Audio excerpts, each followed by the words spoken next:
prospect of racing online against other people can be quite intimidating.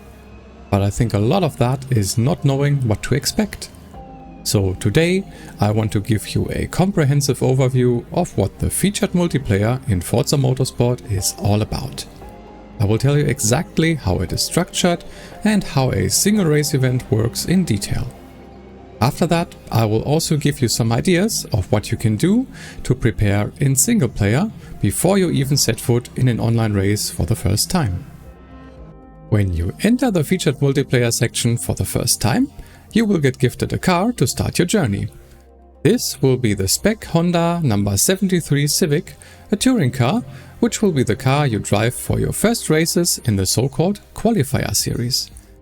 This Qualifier Series is located in the Introduction tab and will be your entry ticket to everything else in the featured multiplayer section. You will have to do 3 races here to get to know how multiplayer works and to get your initial ratings. More on those later. The Qualifier Series features short races, which you can see in the middle card here. That means that generally the races will be around 10 to 15 minutes max with no pit stops required. Races in multiplayer are now more structured than ever before. They are located in events, which will have specific start times, and every event will feature a different track. Scrolling to the right will show you all currently ongoing and upcoming events. The number of laps, time of day and weather are also displayed here. Once you have decided if you want to join the next upcoming event, also take note of the timer, which tells you when the entry for this event ends. I would recommend not to join too late, or you won't have much time to prepare for the race.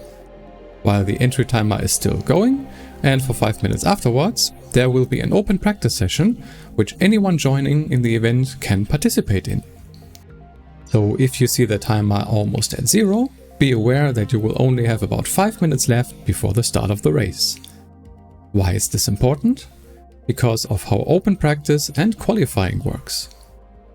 So now that you've picked your event to join and know what track and conditions you are getting into, it's time to get going. After clicking the Join Event button, you will have to pick your car. For the Qualifier Series, you will only be able to select the Honda Civic that you've been gifted. One thing to note right off the bat is that in multiplayer, simulated damage, fuel consumption and tire degradation are turned on. You also can't use the rewind feature for obvious reasons. So you will need to take care to not damage your car, run out of fuel or destroy your tires to the point where the car becomes almost undrivable. What is good to know though is that all of these things are reset between sessions, meaning that you will always start practice, qualifying and the race with a fresh car, so to speak. Once you have loaded into your event, the first thing I'd recommend you do is to go to the car menu and select fuel and tire. On the right, it will tell you the number of laps you will have to do in the race and how many laps you will have for qualifying, which should always be 3. Reduce your fuel load to the point where the estimated laps you will be able to do is about 1 more lap than the race length, so you have some reserve. You can of course also reduce the fuel load further for your 3 qualifying laps, but you would have to remember to increase it again for the race, so I would steer clear of that in the beginning. Next, you have the choice of tires. They come in 4 variants: hard, medium, soft and wet. Hard tires will last the longest amount of time, but also have the lowest grip and will therefore be the slowest. Medium tires sit right in the middle in terms of degradation and lap time. Soft tires are the grippiest and fastest, but also degrade really quickly. Wet tires are a special case, as they will only be used when it's raining. I haven't seen any event in the Qualifier Series yet where that is the case, so you should be able to ignore them for now. Soft tires will be the obvious choice for your qualifying laps. You can also take medium tires though, if you maybe don't feel confident enough to remember to change tires again for your race start in your first couple of events. So now that you've set your fuel and tires, it's finally time to get on track. As I've said, the practice session is ongoing until the race itself starts. It serves 2 purposes. First, just practicing as the name suggests.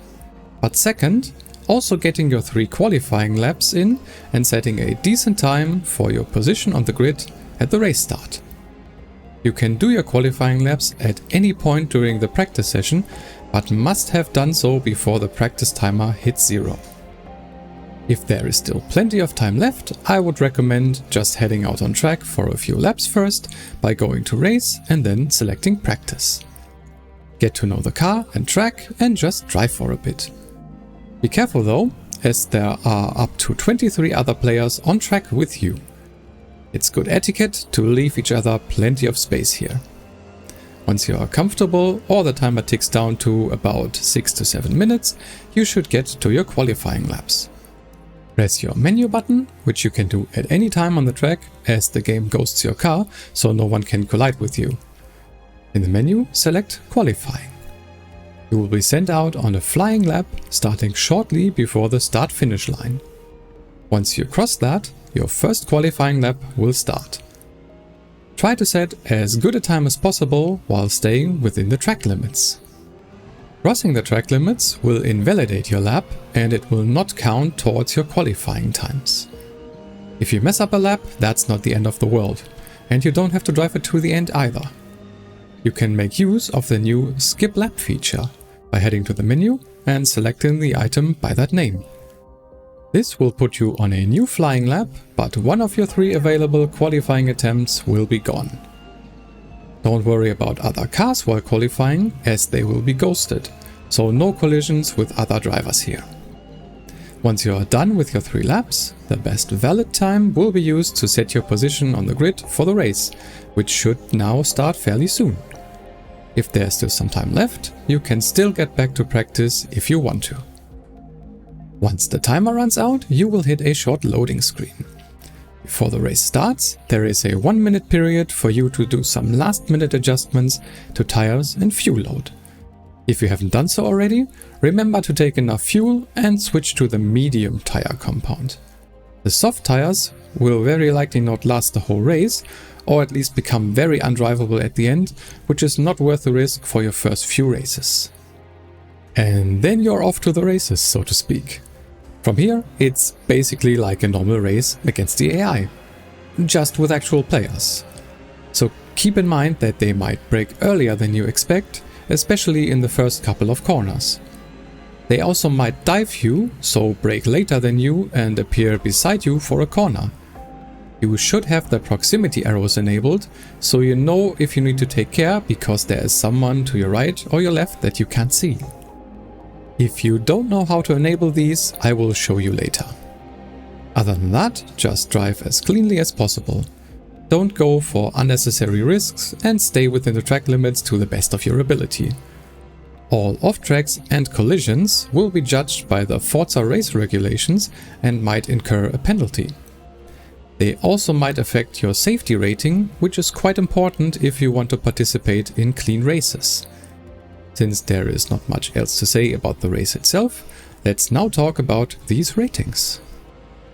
After you've done your 3 races in the Qualifier Series, you will be awarded your initial safety and skill ratings.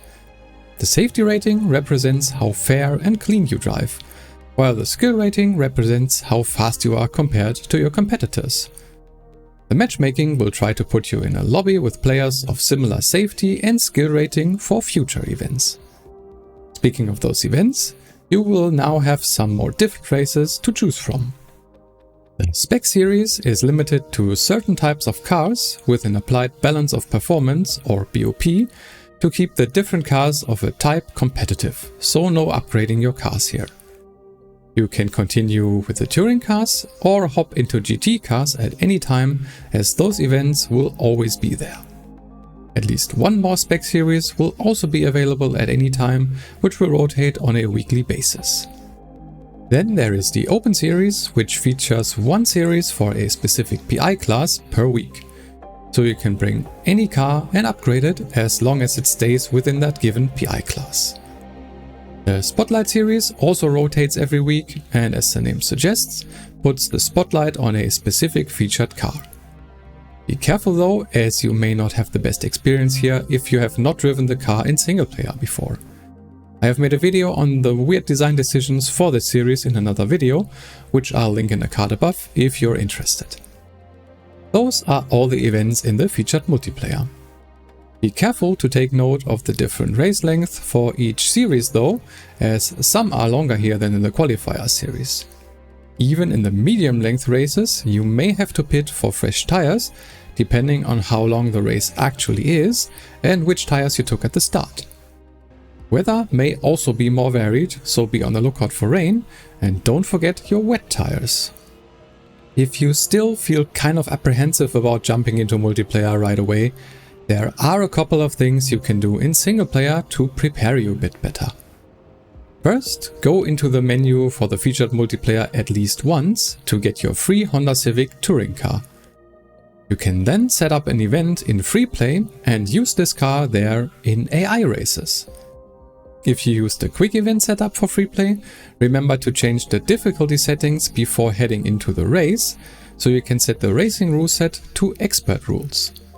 This will include everything you will also have in multiplayer for a great practice experience, so full damage, fuel and tire consumption. If you use the advanced event setup, you can already set this rule set in the rules tab of the event setup itself. Setting up free play like that will be as close to the multiplayer experience as you can get in single player, and will help prepare you a bit.